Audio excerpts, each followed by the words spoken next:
Expected to step up to the mic momentarily, and he has not commented on that letter thus far. Let's listen in.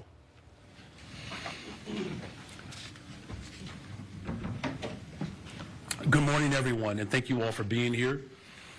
I'm standing with the full force of government today to demonstrate that Chicago is a welcoming city. Regardless of who's in the White House, Chicago is a city that opens its arms to people from around the globe. We will continue to protect civil and human rights, and we welcome all individuals and families who want to work, live, and thrive here in our beloved city. The Welcoming City Ordinance is a law, and it is the law of the land here in Chicago. We will uphold it, along with the complementary Illinois Trust Act, to ensure that our immigrant communities are safe. Furthermore, we intend to continue to empower all of our communities throughout our city with crucial information and resources at this time. On the city's website, chicago.gov, we offer a Know Your Rights resource guide providing all information, tools, and context that our immigrant communities should know.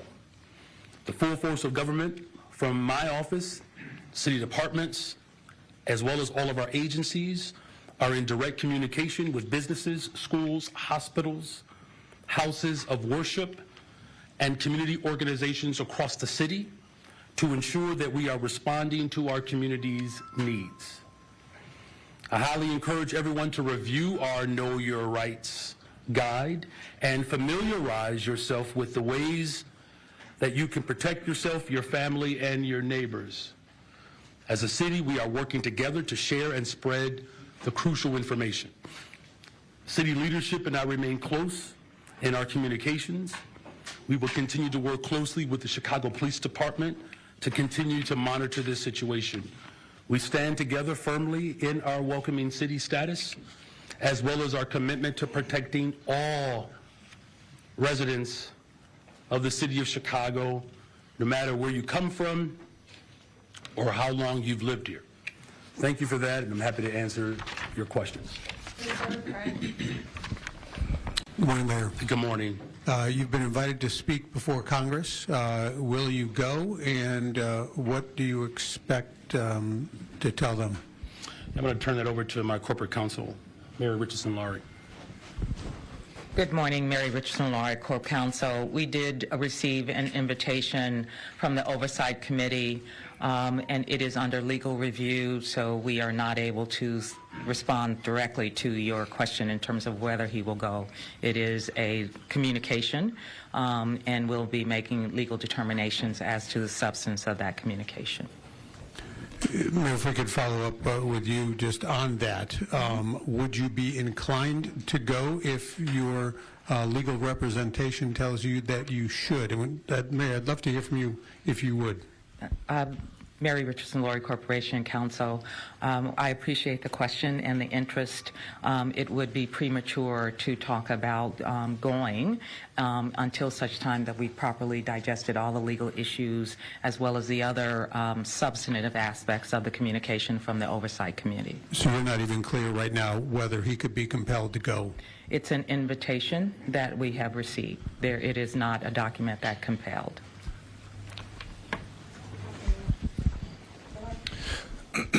Excuse me. Alex Capriello with News Nation.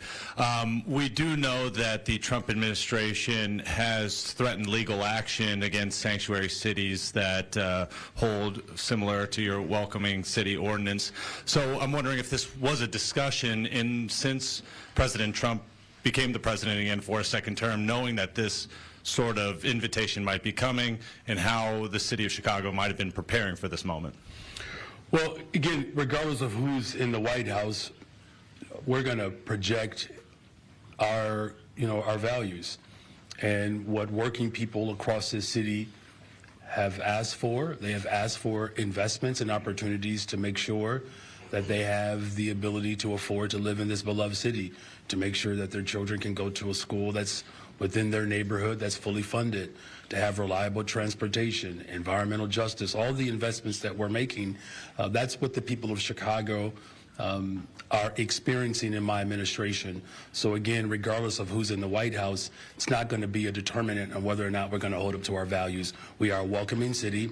We're proud of that work, and we'll continue to make sure that we're protecting the interests of all working people in the city. And a brief follow-up, Mayor. Your reaction to Border Czar Tom Homan making his presence known here in your city over the weekend and the arrest that happened, and your overall thoughts on this first week of the Trump administration, particularly when it comes to our city? Well, look, I think what's clear from this administration is that they do not have the full pulse or the breadth of what people in America are calling for. And, you know, he has made it no secret that he wants to dismantle the education department. And he's made it very clear that he is not willing to, you know, uphold the very sensibilities of our democracy to make sure that we're protecting the civil rights of individuals. Look, as a former public school teacher, the fact that everything that we won and fought for during Reconstruction, he is trying to roll back the hands of time. And as I've said, that there's a clear disdain for the fact that the Civil War went in a direction that clearly there are people in this country have not accepted. So we're going to continue to stand up for working people. That's what my mission is. The city of Chicago, we are the heartbeat of America, and we will continue to lead the way. Good morning, Mayor. Good morning. Are you angry, or were you angry or surprised at getting that letter? What was your initial reaction at reading it? Well, I don't get angry. You know, it's just not my temperament. You know, sometimes I might, you know, get a little frustrated. But look, my focus is investing in people. That's what the people of Chicago deserve. You see the full force of government on display. You know, here, we're not going to get sidetracked and allow anyone to push us to forfeit our humanity. We're not going to surrender that. So I'm focused on investing in people. We have a lot of work that we have to continue to do in Chicago, and I'm grateful that there are many people who understand the importance of that work. And pivoting a little bit, the White House also put temporary funding, cut temporarily funding to projects across the country, nonprofits, agencies, governments. I'm wondering if you can talk about what could be affected or what you're worried about or watching. In particular, I'm wondering the Red Line, is that in jeopardy of being on hold or cut at all? Well, look, it's, again, no secret that this administration has a great deal of disdain for working people. I'm going to pass it to my corporate counsel here, but, you know, I had a conversation earlier today with Senator Durbin as well as Senator Duckworth. These are unprecedented attempts, but to attempt to defund child care or to defund, you know, infrastructure projects, this is something that is well outside the purview of the executive office. These appropriations have been mandated by the legislative branch. These are laws. And, you know, we as a country of laws and democracy, we prefer when we have leaders who actually are committed to upholding that law. Mary, anything else? Mary Richardson, Lawyer again, Corporation Counsel. Appreciate the question. All the EOs and directives are under legal review. We, like every other city, that it will be subject to what has been advanced as a path forward. We'll be analyzing it to see what its impact is on the city, both in terms of our budget, any existing projects and initiatives. So rest assured, we are continuing that review. It's again, I'm going to say I have to be careful about saying more at this time, but we are analyzing it for impact. Thank you for the question. Good morning, Mayor. Good morning. Do you or any of your colleagues here know the exact number of Chicago residents who have been detained since ICE and Immigration Enforcement began their new operation here on Sunday? I'm going to turn that to our police superintendent, Larry Snelling. Good morning, everybody. Superintendent Larry Snelling, Chicago Police Department. What I can tell you right now is that we don't have an exact number of Chicago people who have been detained.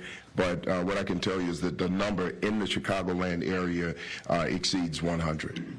That includes near suburbs as well? The Chicago Yes. area? Okay. Yes. So we're looking at the Chicagoland area, so not just Chicago itself, but all of our surrounding suburbs. And one follow-up perhaps for you, Superintendent. What communication, if any, are you hearing? I know you are not allowed to communicate about people's immigration status with federal officials, but what are you hearing, if anything, from immigration enforcement officials, your officers, your department? So here, our officers have direct information on how to respond to these things if they're called to it. And as you can see, standing here is the leadership of all of our bureaus.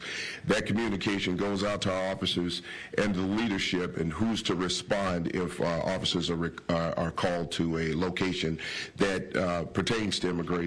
As you know, based on the Welcoming City Ordinance, that we're prohibited from engaging with federal agencies when it comes to immigration. So we follow the laws around that. However, there is direct communication. It would be irresponsible of me as the leader of the police department in the city of Chicago not to have some type of communication with these federal agencies to know when they're coming to our city. And with that communication, we do get information as to when they're going to show up. We don't get that information way ahead of time because obviously they're not going to jeopardize their operation at the same time, and rightfully so. I understand that as an agent of law enforcement. So the communication is there, and my focus is to stay in direct contact with them so that we know what's going on at all times in our city. Mayor, Chris Ty with CBS News Chicago. Good morning. Good morning. It's good to see you. Good to see you. Can you give us a little insight into your thinking for the folks who are here illegally with violent criminal pasts, taking them sort of off the radar, off the cost of getting them off the streets? Is there some value? Can you give us some sense? Is there some value for those who meet that criteria? How are you thinking about those people right now? Well, there's a federal law that clearly states if you are undocumented and you are convicted of a crime, you are subject to deportation. That's the law. I fully expect the federal government to uphold that law. Being a welcoming city just simply states that our local police department will not behave as federal agents. There's a clear separation of powers there. You know, look, every administration, by the way, has deported individuals from our country. Every administration. We know those numbers, right? You know, this documentary that apparently is being worked on right now is just, it's tiresome, quite frankly. Because, look, there's a real goal here to stoke fear into the American people, right? He's threatening funding for child care. He's threatening funding on whether or not we're going to have fully funded education in our country. There are schools that are being closed in Dallas, Texas. I mean, there are schools that are being subject to this terror all over the country. You know, his unwillingness to cooperate with mayors across this country who know we need to have more investments in our infrastructure.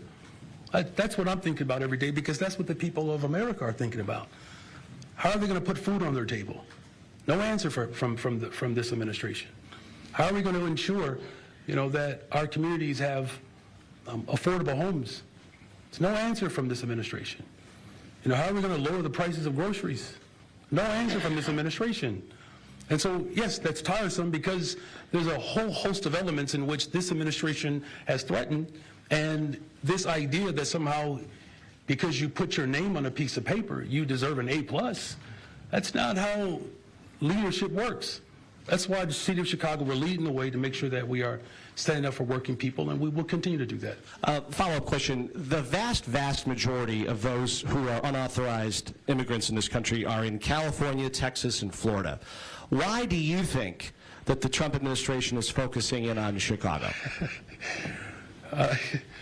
You know, look, I've expressed this. Thank you for that question. I've expressed the love story of Chicago on multiple occasions. I'll do it again. A black Haitian immigrant fell in love with a Potawatomi woman and established a trade post at the bank of the river understanding that Chicago one day will be the global capital of the world. It's a city that immigrants from around the world have come to find this place as refuge. Whether you are an Italian immigrant, an Irish, Polish, a Jewish immigrant, descendants of slaves who migrated from the South. My family's a part of the second migration. Like we're the soul, that's the soul of Chicago. We have one of the most diverse economies in the world, where not one industry captures more than 14% of our overall GDP. We're continuing to invest in all of our public assets, $20 billion of new investments. Those are reasons of why he should pay attention to Chicago, and if the administration is committed to helping with those investments to grow more affordable housing units, to grow businesses, that's what we're doing. But I will say, to some extent, I think the attention on Chicago is because of where we have stood historically. I mean, this is the place where we said keep hope alive, that launched a civil rights leader onto a national stage, the first black woman to serve in the United States Senate. Electricity came to life here, skyscrapers right here in the city of Chicago. And now we have investment on the southeast side of Chicago for the first time in 32 years. So there's a lot to behold. I think he is showing a real odd way of being attracted to our city. If he loves our city, he should just figure out how to work with folks. And I think the last thing that I'll say is, if he was really serious about transforming our immigration system in this country, he would pass a law. There's a bipartisan law right now on the Senate side that will provide more border support, more judges to move asylum cases faster, to create pathways to citizenship. He's not doing that because he wants to stoke fear into people so that he can ultimately behave as the supreme existence, which is quite dangerous, because when you have a leader that believes that they are supreme and above the law, there's some real nasty history that demonstrates how damning that can be for the people on the planet. Sean Lewis from WGN-TV. Good morning, Mayor. Good morning, Sean. When we're talking about what Tom Homan was talking about yesterday, he said that the raids and the arrests were targeted. There was no wide net being cast, perhaps bringing people into custody who were not accused or convicted of crimes. Is that the information you are receiving here through CPD and through contacts in the federal government? Good morning, Sean. Just so that you know, and like I said before, we have contact and we are talking, and that is the information that they have provided for us. And I will say this, and the mayor mentioned this about stoking fear. We're hearing that children aren't going to school. People aren't going to work. There's a level of fear out there that we have to bring down, and as authorities, we have a responsibility to be that calming voice. And I think it's important for everyone to understand right now that the information that we're getting directly from our federal partners, and when I say partners, these are people that we have worked with through the DNC, and we work with on everyday crime issues as those violent crimes affect our city. There is communication, and that's the communication that we're getting right now. So we want to make sure that people understand that there is some level of communication. We don't interfere with what they're doing, even though the laws around the Welcoming City ordinance prohibit us from assisting them in immigration situations. If there's violent crimes or things of that nature that are happening, we, as the police department in Chicago, will respond to keep our city safe. So we just want to make that distinction clear. But there is clear communication between us and the federal agencies who are coming in to do this work. And if I could, my Chief Operations Officer, John Robertson, I'll let him speak to this too, because this is not just about the coordination with the Chicago Police Department. This is with coordination with the full force of government. John? Thank you, Mayor. John Robertson, Chief Operating Officer for the City of Chicago. So from the time that we knew the results of the election, the mayor directed us to begin preparations for this transition of power. And so across the entire city enterprise, we have pulled together all the departments, all the various city agencies to prepare for this moment. That's why our legal department is postured and in the position to be able to respond to our executive orders. That's why the police department is ready to do their part in terms of constitutional policing. That's why our various departments are ready to stand and serve and protect the residents of the city of Chicago, because that is the directive that Mayor Johnson gave us. And so in this moment, we are not fearful, we are confident, we are secure, and we're going to be decisive in doing the things that we need to do to protect and serve the residents of our city. One quick follow-up, Mayor.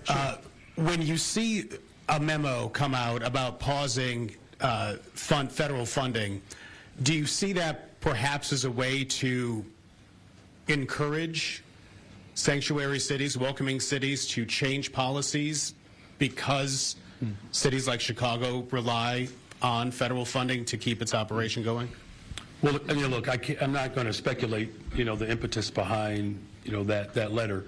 What I can say is, as Mary Richardson Laurie has articulated, there will be a full review of the executive orders, including this particular letter that was sent to me. Here's what I do know. The federal government has a responsibility to ensure that every single resident across this country receives ample amount of investments to ensure vibrancy as well as the ability to pursue happiness under our Constitution. I wish, maybe I shouldn't wish this, but I wish I had a better sense of why this administration has shown so much disdain towards working people. Child care and elderly care. These are things that the people of Chicago require from their federal government, because those are the tax dollars that we expect to be delivered back to us in those services. Same thing with transportation, with our environment. All of the investments that we are making are ultimately designed to build a better, stronger, safer Chicago. So whatever the motives are of this administration, I can't speak to. All I can say is that there are people across the city of Chicago and this country that want a federal government that doesn't show animus towards working people. Now more than ever, we have to do everything in our power to ensure that working people have the ability, again, to pursue a life of happiness in this beloved country. And we deserve to have a democracy that reflects our values, our full values. And that's why we're going to continue to lead the way in the city of Chicago to demonstrate that regardless of who's in the White House, we're going to continue to fight to ensure that a better, stronger, safer Chicago becomes a reality. Good morning, Mayor. Good morning. Do you all have an estimate, maybe a dollar figure, for how much grant funding could be subject to that federal freeze if it is upheld? Annette, do we have it since? I'll turn it to my budget director. Thank you for that question. Good morning, Annette Guzman. Thank you, Budget Director. We do. We did an analysis of all of our grant funding that we received last year, as well as what is anticipated to be received based on appropriations that have been enacted by Congress. We have about $4 billion worth of grants in the city of Chicago, and a portion of that is federal direct grant dollars that we receive. And so we do know what is I guess, subject to the letter that just came out. We are analyzing our analysis again based on what OMB put out at 8 p.m. last night. So we are going to be doing some further digging to better understand what's at present risk. And would you know sort of which departments or which programs maybe could face the most holdup via that letter? Yeah, I mean, at the end of the day, we do have that analysis, and we are working directly with those departments to better understand the impact of funds if they were 100% no longer available. But again, this letter that just came out last night. We don't know the full implications of what OMB's actions will mean, and we don't know, what potentially Congress will do based on, the letter that came out from OMB. So we're Again, that letter came out last night. We are analyzing it, and we'll be speaking directly with our departments. Hello, Annette, if you could stay right there. I will just say one other quick thing to that, and don't go too far, though. I spoke with Senators Durbin and Duckworth this morning, as well as other members of our congressional delegation. We are very blessed to have the congressional delegation that we have, and they have assured me that they're going to continue to fight on behalf of the residents of Chicago, the entire state of Illinois. Go ahead, Lawrence. Just to clarify, on that $4 billion figure, is that the total grant funding that the city receives, and you expect some portion of that to be affected by the letter? Yeah, I mean, I think what we do know is, we have large grants in infrastructure. We have grants in almost, from a lot of departments on the federal level. And so, there's varying degrees of what we think could be impacted based on pronouncements from the Trump administration, both before coming into office as well as since they've taken office. And we are, again, analyzing all of our options. We need some time to analyze the letter that came out from OMB last night, what does exactly mean to pause federal funding. But we're doing that work right now, and we'll have more to say later. And I know there's a lot of uncertainty on this. Do you have an idea of how long that uncertainty has to last before you make decisions based on it, like not hiring for a grant-funded position, not letting out a contract? Those kind of real impacts that would translate. When do you start considering taking those actions? That's a great question. I think that as our legal counsel had noted before, we are reviewing those things right now. We have to talk directly with our departments to understand exactly what programming is at risk if we don't continue certain activities based on the pronouncements that have come out from OMB and from those EOs. But, we are hopefully going to be making those determinations sooner rather than later. And again, I just want to underscore, as I've spoken with our senators, we're not entirely sure if he's working within the framework of his authority, right? So it's a legitimate question in terms of what this so-called pause means, but no one has been able to determine whether or not the executive branch has the ability to uphold, or rescind a law that has been specified in terms of appropriations. Hey, Mayor. Hey. I'm sorry. Yo. Okay. Very funny. Mayor, you didn't make a comment when other politicians did on Hamline. I don't think you publicly appeared in the areas affected by ICE efforts, but you're also clear today in your sanctuary city stances. What balance are you trying to strike when it comes to showing support for communities facing deportations and challenging Trump? Calm leadership. It's calm leadership. This is what executive leadership looks like.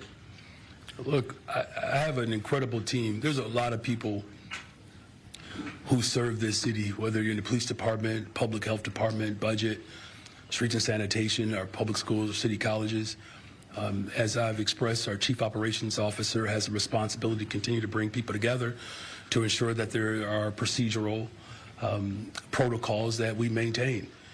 I know that there is duress and stress. I was talking to my deputy mayor for immigrant, migrant, and refugee rights, Beatrice Ponce de Leon, and she is doing an absolute fabulous job of coordinating with our alders, with our community-based organizations, partners, and there is real anxiety in the air. And I just think it's important that the people of Chicago to know that the type of fear that this administration is trying to incite, we are demonstrating that we are going to protect the residents of this city, and we're going to continue to challenge the federal government to make critical investments in the lives of people who want a better, stronger, safer Chicago. And so, just like we dealt with the crisis at the border when the Republican Party attacked our city, sending buses without notice, we got through that. We're going to get through this moment, and we're going to get through it together. And another question for you and Superintendent Snelling. Do you know the identities of the individuals taken into custody in Chicago and whether they were indeed convicted of violent offenses, as Trump officials have said? Sue? So what I will tell you about that is that we don't have that information right now.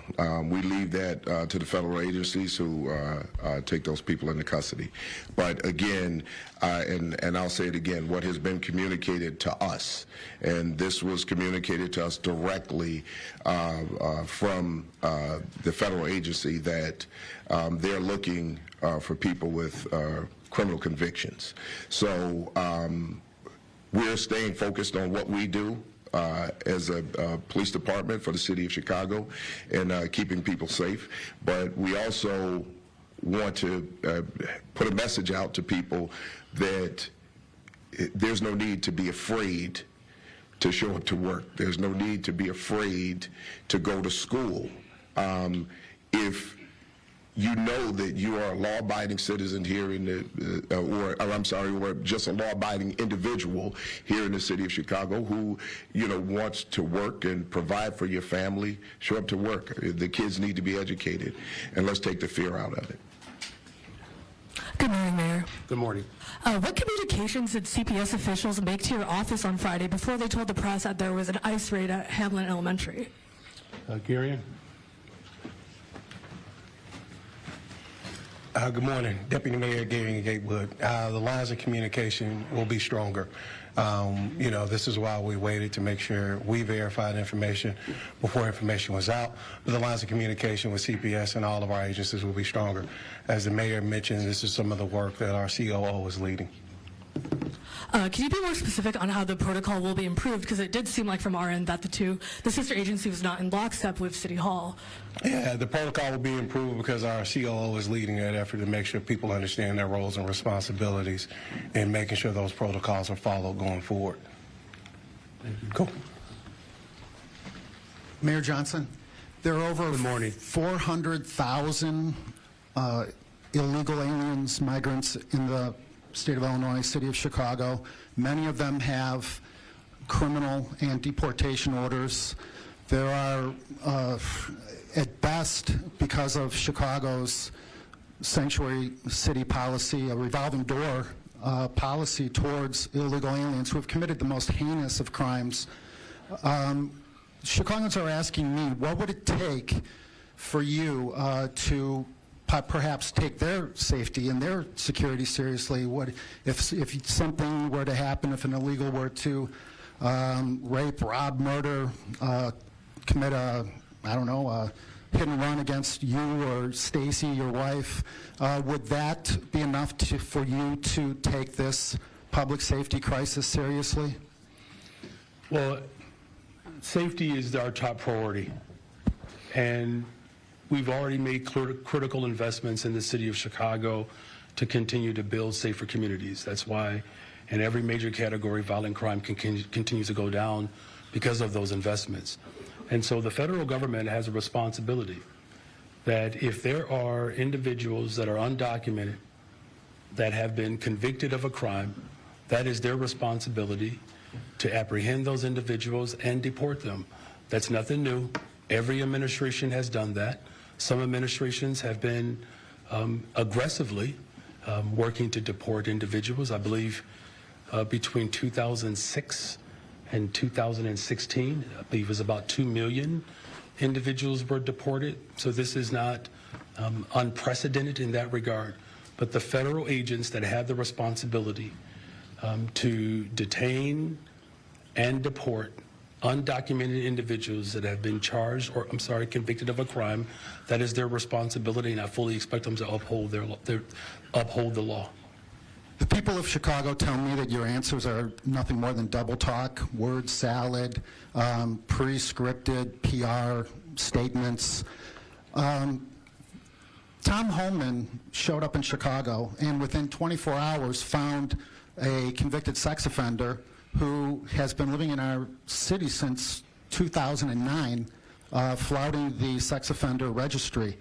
If he can do this, why can't you? Because that's their job. That is their job. The federal government not to keep has a the people of Chicago responsibility safe? to make sure that individuals who are undocumented, who have been charged with, convicted of a crime, It is the federal government's responsibility to do their part and uphold the law. Our local police department, along with our public health department, along with our other sister agencies, are working to build a better, stronger, safer Chicago. And as we've stated repeatedly, those critical investments, you continue to see the results of those investments as violent crime continues to fall in Chicago. Thank you very much. And good morning, Mayor. Good morning. How or what can the city do to assure people who are now afraid that they can go to work, they can go to church, when the authorities are allegedly operating under the permission to go to churches and schools? How can you make people feel more secure when they're hearing from Washington that those places that they feel should be secure are not? Well, those places are secure and they are safe. And, you know, as the superintendent indicated, he's in communication with you know, key members within the federal government that provide detail of where they will seek these individuals that fit within this category. But there is ongoing work that's being done and led by our Deputy Mayor of Community Safety and our Deputy Mayor of Immigrant, Migrant, and Refugee Rights. Beatrice, would you like to speak to some of that work that we are doing to ensure the people of Chicago that they are safe? Yes, thank you. You're welcome. Good morning, Beatriz Ponce Leon, Deputy Mayor for Immigrant, Migrant, and Refugee Rights. I just want to reiterate that our campaign to share information that is people's rights in this country and partnering with community groups to do that is making a difference in giving people information that they need to make decisions for themselves and their families. There is certainly fear in communities that have been torn apart before. People here who've been living in the U.S., working, paying taxes, sending their children to school, we are seeing that there is a heightened fear of what might be happening with this immigration enforcement. And they will make the decisions they need for themselves and their families. Our role is to give them some information that they can use to work with our community partners to get that information out. I also encourage folks who are concerned to connect to those community organizations that are supporting immigrants and refugees. Chicago is a place that has a robust network of social services organizations and legal services organizations, not just for immigrants and refugees, but for all Chicagoans. And this is a moment to connect with those groups, to be in community as people make those determinations for themselves about how to feel safe in Chicago. We have heard multiple times today that the city will continue to follow the Welcoming City Ordinance and do our part to make sure that our city departments and sister agencies know how to respond, to add a layer of confidence and safety in our communities as well. Thank you. Thank you. And just one other question for you, Mr. Mayor. Sure, of course. How do you feel about the presence of Dr. Phil accompanying the federal agents? You know, look, my communications team, they're not going to be happy with me right now. I know that. This desire to popularize fear is unconscionable and abhorrent. There's no other way to describe it. We're talking about people's lives.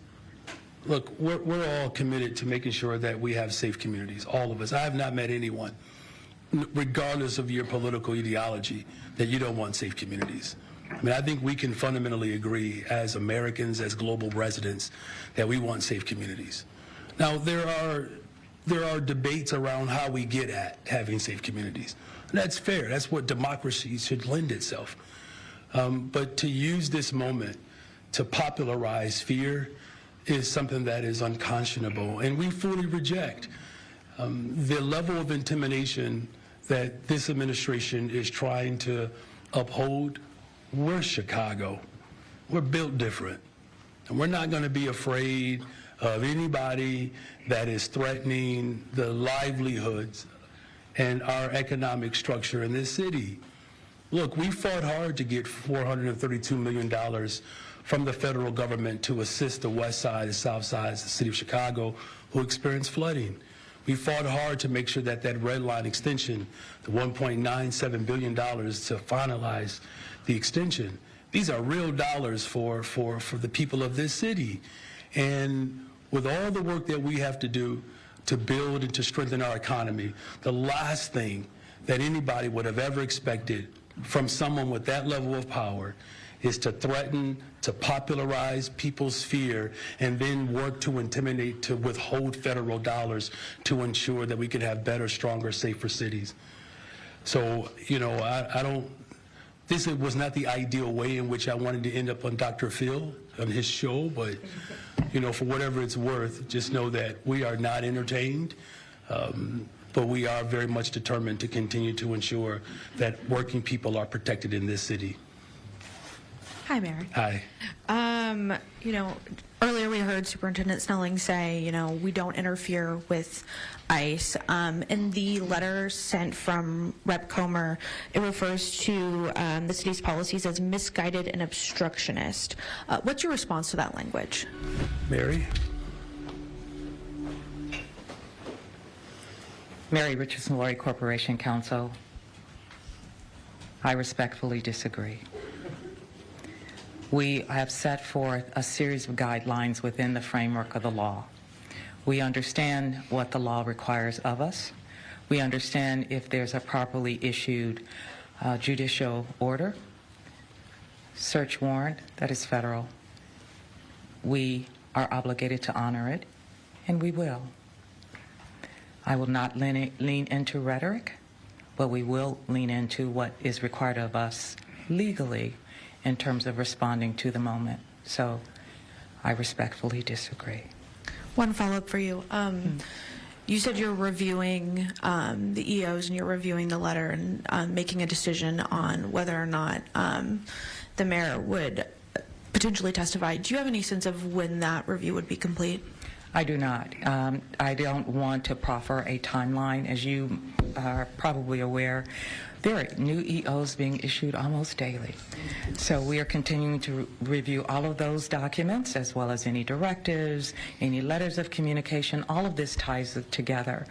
And just for a level setting, each of those things affects a city and its citizenry. So we take it really serious, and we have to be thorough in our analysis. We will not genuflect, even when requested. Thank you. Hi, Mayor. Hi. I don't mean to be rude, but my questions are for Superintendent Snelling. It's not, you're not rude. Superintendent, there seems to be a little bit of a disconnect, and I'm hoping you can help me with this. You're saying that you don't have clear information from the federal officials about whether the people detained by ICE have been convicted of serious crimes, but you're saying that people should not live in fear and that they should go and work, they should go to work and to school, when folks like Tom Homan have said that if they encounter somebody who is here undocumented, regardless of whether they've been convicted or even accused of a criminal offense, they will be detained. How do you square that? First of all, I don't necessarily understand the disconnect. I think what I was clear about was the information that's provided to us about their focus. Right now, I know that there are other things that are being said, and when you look at the information around all of this, there's a lot of, you know, misinformation out there, bad information that's been put out there, and there are a lot of people that use this information to stoke fears. The communication that we have directly from the federal agency is that their focus is would be people who are undocumented, who have committed violent crimes and have been convicted of crimes. So that's the communication that's coming to us. What we have not seen is that we have not seen federal agents running through Chicago looking for children. Going to work locations and grabbing people. So that's our communication with them. So I can't tell you the focus of everyone involved and the statements that they make. I can't define that for you, but what I can tell you is that the communication that we have directly with the federal agencies who are here right now is that their focus has been streamlined to people who have been convicted of criminal activity. And shifting gears a little bit, one of the 1,500 or so people pardoned by President Trump for engaging in the January 6th Capitol riot was a former Chicago police officer who now says with this pardon he would like his job back with the Chicago Police Department. Is he somebody who should be a Chicago police officer? Well, listen, let me just say this. When it comes to the Chicago Police Department, we look for people of the greatest character. This is the greatest police department in the world, I believe, and we have great people here. So what I'm not going to do is talk about one particular case, but we're going to make sure that we have the people who are the best of character working for this department. Hi, thank you so much for. Are you going to be rude and ask somebody else a question like Heather? No, I'm kidding. Go ahead. So sorry, I was actually going to start with the superintendent. Apologies. Apologies. I was really curious, and I know You've been listening to Mayor Brandon Johnson and city leaders addressing the city over recent immigration enforcement. You can continue watching. People feeling unsafe or any sort of public safety issue around these enforcement actions by the federal government. That has not happened at this time. There was a dust-up Friday where people had fears about agents going to a school, which we found out was not true.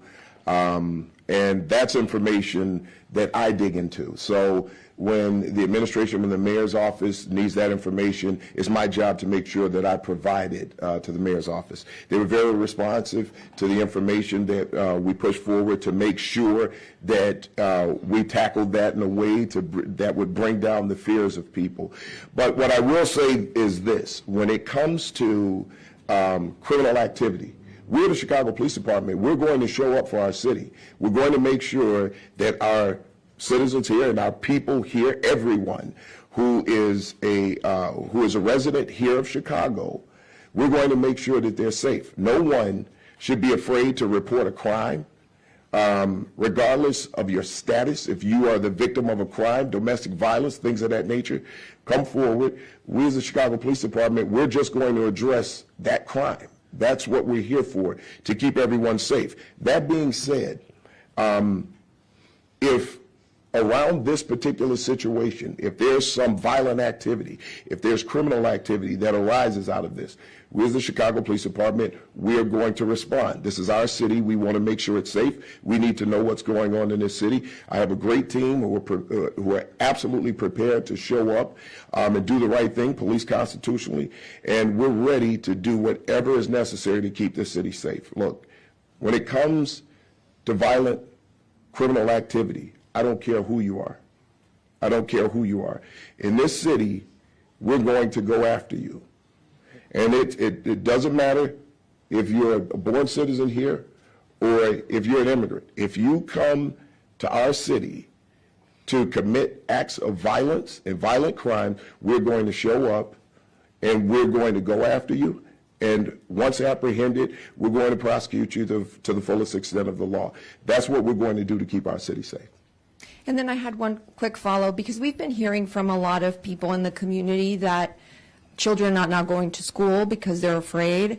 And I'm wondering if there has been a dip in attendance at CPS, or if there has been a dip in individuals reporting crimes because they're too afraid to come forward. Have any of these things, have you seen any of these things happen since the enforcement action started in Chicago? I'll address the latter question there when it comes to the reporting. I can't provide that information for you right now because I'm really not sure. We'd have to do some type of analysis on that. But with this level of fear, I'm pretty sure that there are some people who have not stepped up and reported a crime that may have been committed against them out of fear. And this is why I'm saying clearly here right now, as the Chicago Police Department, if you should not be afraid to report a crime that has been committed against you because of your status. We are the Chicago Police Department. We're going to show up and we're going to respond to a crime that has been committed against someone. Okay, I'll turn it over to the mayor for the other part. For our schools and our businesses, of course, there's real fear to the extent in which, people have decided to stay home. We don't have, a full analysis there, but there are some, families that have been reticent. We're here to reassure them that they can go and send their children to school. They should go to work. Again, what this administration is attempting to do, he is attempting to get us to surrender our humanity. We're not going to do that in Chicago. Our Deputy Mayor for Immigrant, Migrant, and Refugee Rights, Deputy Mayor for Community Safety, working with the full force of government to ensure all residents of this city will be protected. Good morning, Mayor. My question is actually for Superintendent Snelling. Superintendent, you kind of touched on this, but do you happen to have a number of how many people that have been detained by ICE are actually collateral damage, and how many do actually have a criminal background? I don't have those numbers, right? So that's information that you would actually have to get from the federal agency themselves. So we don't track that. We just make sure that we know what's going on in the city so that we can keep as much peace as we can and bring down whatever fears and provide whatever information we can for the public. Good morning, Mayor. Good morning. There's been a lot of discussion about fears within certain communities over the ICE operation, and then there's some at least discussion or concern about what impact the freeze, if it's temporary on federal grants, could have on the city.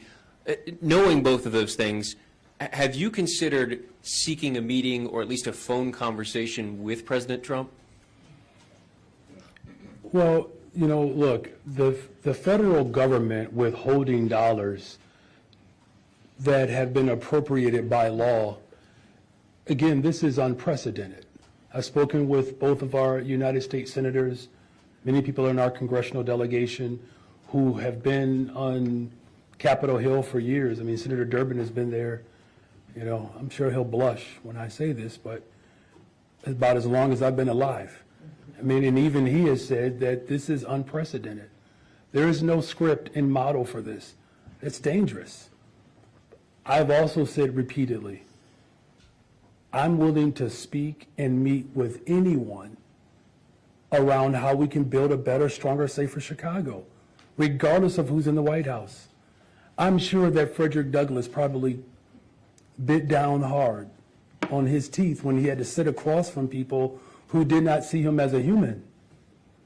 If Fannie Lou Hamer can sit with individuals who beat her in a county jail for the sake of my ancestors and for the sake of this democracy, we are prepared to meet with anyone. I mean, at some point, Jefferson Davis had to surrender to Abraham Lincoln. At some point. Our democracy requires us to show up for people. I'm always going to show up on behalf of the people of this city and for the sake of our democracy. So it sounds like you're open to it, but have you directly sought out a meeting?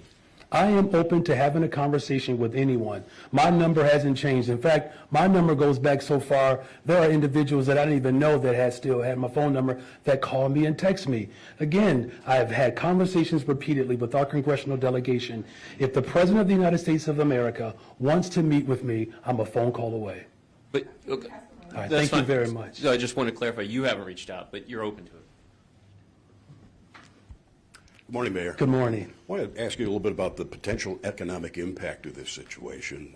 Last week we were down in the Little Village neighborhood, the 26th Street corridor, second busiest in the city of Chicago, was virtually empty. And the executive director of the Chamber of Commerce said even before the ICE raids last week, they were seeing an economic impact. So many of these businesses are mom and pop businesses. What are your concerns about the economic impact of what's going on right now, especially in these communities? And what can the city do, if anything, to try to help them get through this? Well, the first thing that we're doing is we're making sure, and our Deputy Mayor, Beatrice Ponce de Leon, already spoke to this, making sure that businesses and the community, that they know their rights. Our Chief Operations Officer working with our city agencies and all of our departments to make sure that that is blasted out. Our CTA has worked to make sure that that information is available. Our BACP, commissioner, acting commissioner, our commissioner for Department of Planning and Development. We just released $30 million into the community to continue to grow and encourage small businesses. My $1.25 billion investment bond, the largest in the history of Chicago, those dollars that we have made available to grow businesses and to support those businesses. So that work will continue. As far as the entire economic impact, our budget director has spoken to that. I'm happy to bring her back. Please, Annette, if you want to speak more to that. But the whole point of that level of intimidation is to have that type of impact. That's what terror does. It works to disrupt the way of life. We literally have acts of terror that are being promulgated from the federal government. Look, I know many of you in here enjoyed your social studies classes. As a proud social studies teacher, I can't emphasize enough not just how unprecedented this is, but what it is reminiscent of. As Mark Twain said, that history doesn't repeat itself, but it certainly rhymes. Annette? Annette Guzman, Budget Director. And so I think there was comments made earlier about the immigration detentions having and soaking fear within communities. The letter that went out and the EOs that have come out around federal funding have also had the same impact on agencies and small businesses that receive dollars from the City of Chicago through federal funds, and that's also causing concern. So yes, there is a very real and deep concern from those who receive federal funding as to how this will impact their operations, how this will impact the communities that depend on those operations, and we are working with them right now. We're working with our departments who give out those dollars to better understand, the direct impact. But it all comes under the framework of understanding the legality of the orders to begin with and the letters that have come out from OMB, which is what we're doing right now. But for those restaurants and stores that are seeing their customer base just dry up right now, is there anything in the immediate short term that can be done for them? So for us, when it comes to dollars that we give out, we follow the same process as Congress. We have appropriations. And so for my office, when it comes to the dollars that they've appropriated out of the city's funding, those are continuing. When it comes to the federal funds, that's what we are working through right now with our legal department to understand those executive orders and to understand the orders from, or the rules and the letters that came out from OMB. But our appropriations, in the same way that I don't stop, the appropriations that City Council has appropriated, it's the same kind of concept that we're looking into as to whether or not these EOs have the authority over congressional spending. Good morning, Mayor. Good morning. Back to the situation that happened at Hamline Elementary School last week. Alderman Jeanette Taylor is calling on you and CPS to kind of come up with a coordinated plan when ICE actually does show up. Have you been in direct contact with Pedro Martinez about the future and what would happen if ICE actually did show up at a school? So all of those coordinated procedures have been laid out, Deputy Mayor Gatewood? And if you can be specific on it, too. Yeah, absolutely. So we've already issued public external guidance through the Department of Law for each of our agencies to follow. CPS actually did follow it up to a point, obviously not to a point of having a press conference without having confirmed information, but making sure they reach out to their general counsel and making sure that general counsel reaches out to the Department of Law. Those issues were followed.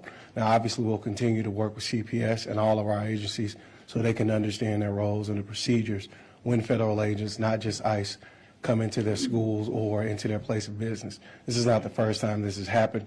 It won't be the last time, but we'll make sure folks are prepared. And Mayor, just to follow up on CPS, the Chicago Teachers Union is talking about a possibility of a strike vote. But since you still have control over Chicago Public Schools, what will you do to make sure there is not a strike on your watch? Well, the entire city of Chicago is clear about what our schools need to look like. There's no debate there, right? Clear investments to ensure that a high-quality education exists in all of our neighborhoods. That is my vision. The Board of Education has the responsibility, and now that we have a partially elected school board, they have a responsibility to carry out the vision that the people of Chicago want. I'm going to continue to direct the Board of Education to lean in, to push for the full vision and scope of our public education system to be reflected of our hopes and aspirations.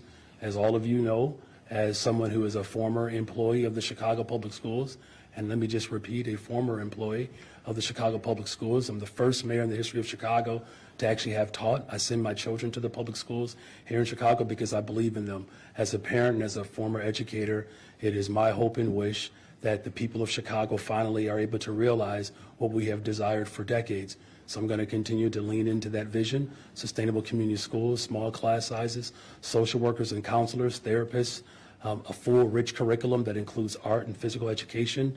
I talked to a principal the other day ago. There's no gym in their building. They have to walk a couple of blocks just so that children can have access to physical education. These are many of the demands that have gone unmet for decades, and we're going to do everything in our power to ensure that those investments are there. The last thing that I'll say is, look, I've turned over our TIF dollars, the largest investment in TIFs, and with the help of our finance team, Jill Jarowski and Annette Guzman, who helped put that together, the full availability of our TIFs was turned over to our public schools because it's important to me that we have those investments. So I'm going to continue to lean in on our Board of Education to ensure that that vision becomes a reality. I think following up, though, on that question is more so, would you support a strike? Would you be walking with them? So I won't be, first of all, I won't be leaning into any hypotheticals. What I can say is there's a clear vision that I have for our public schools. Look, the last thing that I'll say is that we haven't had this type of alignment, I don't know if ever, where our labor partners, board members, and the mayor's office, we're all in agreement that we have to fully fund our schools. I know that there has been efforts to capture more resources from the state of Illinois. We appreciate the work that our legislators have done, the governor has done to increase funding, but everybody knows that across the state that we need more. And there's no harm in saying that, right? I don't think anybody should pat themselves on the back when we know that our assignment isn't complete. We have to continue our work to ensure that our public schools are fully funded, especially at a time when you have a president who has said he doesn't believe in education. He wants to dismantle the entire Department of Education. That is a threat to our existence and to our democracy. And that's why in this moment, there's alignment with the board, with the mayor's office, with people in Springfield, with our labor partners to ensure that every single child has access to a quality education. Could I go back to that invitation from Congress? If you believe, as you said at the beginning, that we are very proud of our welcoming city status, why do you need a legal read on that invitation? It appears at first blush that you're looking for a way out of not testifying. Why would you not be proud to go and say, this is what a sanctuary city is, and here's why we're going to be there? Well, first of all, I'm proud that we are a strong working class city. If I did specify that we are proud to be a welcoming city, I still mean that. But what I really was hoping to come across, that we're proud of our rich history in the city of Chicago. With that, I would turn that other part over to Mary. Mary Richardson, Laurie again, Corporation Counsel. I appreciate the question, but I find it misguided. That issue isn't whether or not we are proud or not proud. That's not even the question being posed in the letter.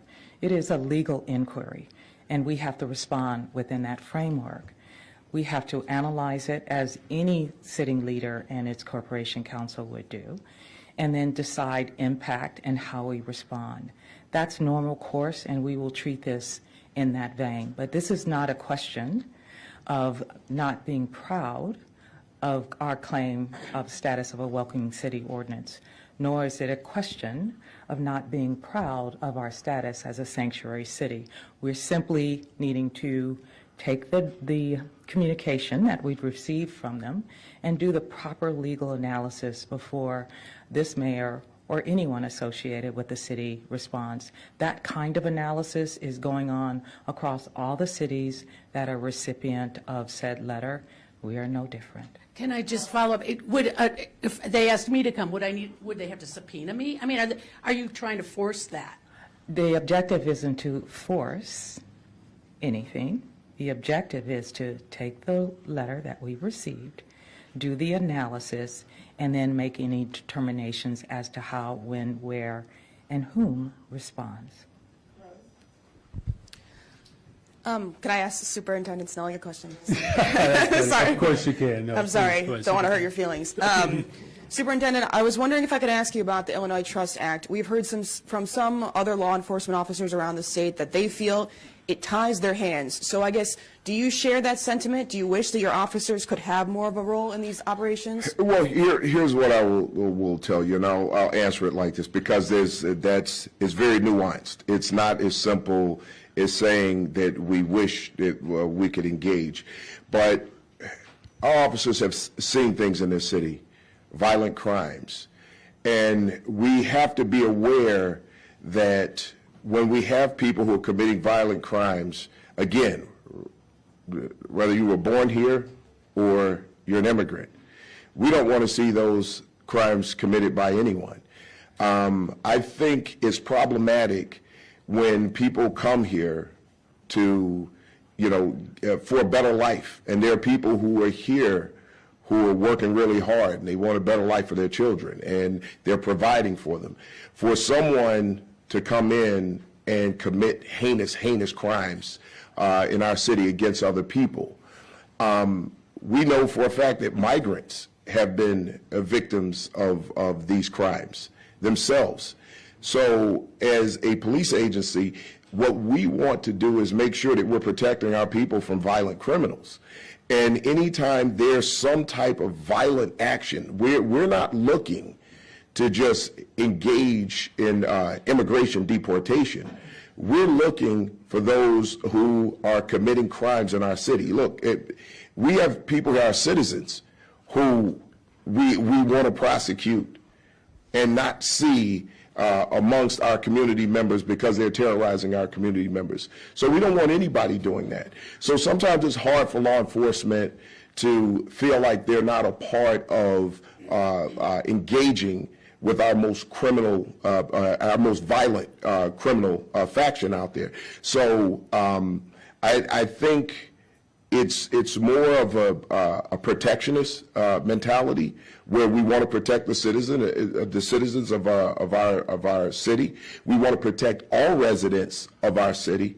And sometimes it's hard to sit by if we think that there's someone out there who's violent that we want to help remove from the street. And just as a follow-up, I know you're limited by the information that you're getting from the federal government, but can you tell us of those people, exceeding 100 people that you talked about that were arrested, do you know where they're being held? Is it the 5 facilities that are connected to the Chicago ICE field office? Once again, I do not know. I don't have that information because it would be irresponsible for me to give you that information without any concrete proof of where people are being held. But again, even if that were the case, that's not some information that I would disseminate right now because I don't want to jeopardize anything or any operation that they may be proceeding with. My questions are for you as well, Superintendent. You've said you're leaving it up to the federal government agencies federal enforcement agencies to determine how many detainees have been convicted of crimes. But is that information you will be seeking so you can say with greater confidence that people without criminal backgrounds don't have to live in fear? Is that information you're going to want to obtain? So here's what I'll tell you. It's not that that's what we allowed them to do. That's actually their operation. It's not ours, right? So as the federal government operates, what they provide to us, yeah, we would like information, and we would like more information if we could get it. But again, as an agent of law enforcement, we understand why some information can't be shared. So I'm going to respect that. However, what I can tell you is what we're seeing right now at the time and the information that we're getting from the agency. And right now, the information that we're getting is that the focus is on people who have criminal convictions. Any other information beyond that, you would have to seek from the agency themselves. So again, I'm not going to say too much about what's going on, and sometimes I may have more information that I just can't necessarily share to the public because, again, we don't want people using that to stoke fears in people. But I do believe, and I don't want to tell parents what to do. I don't want to act like I know what they're going through or what they feel, but we do know fear is real, and feelings are never wrong. But sometimes the information around why you feel that way may be.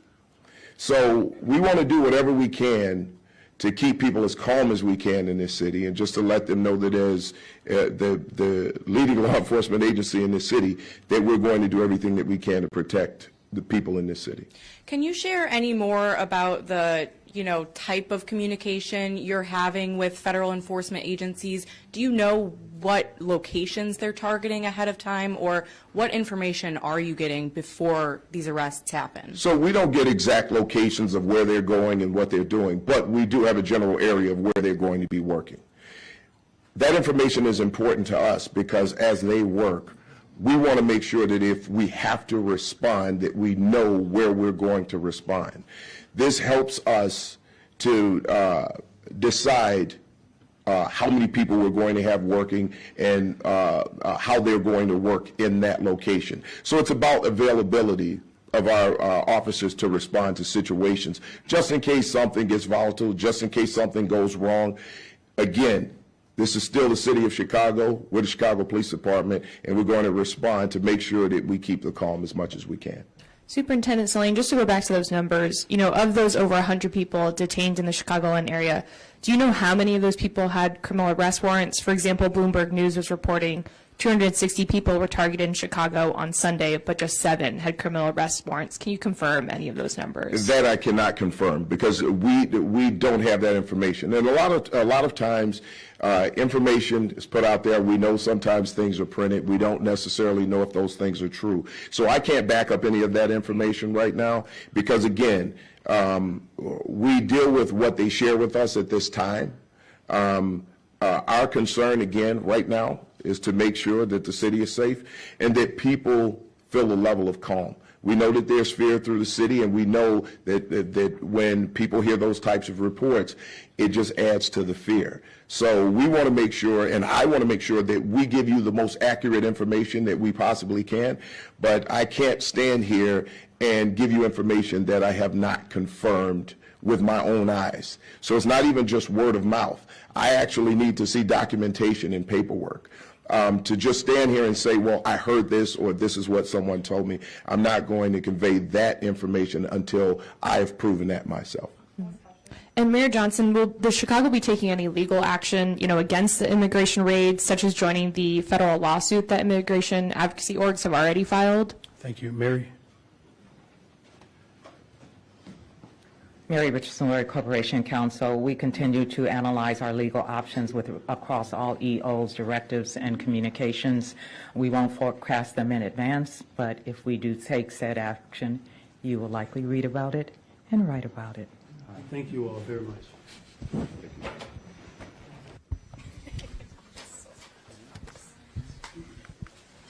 Mrs. Fisher, aye.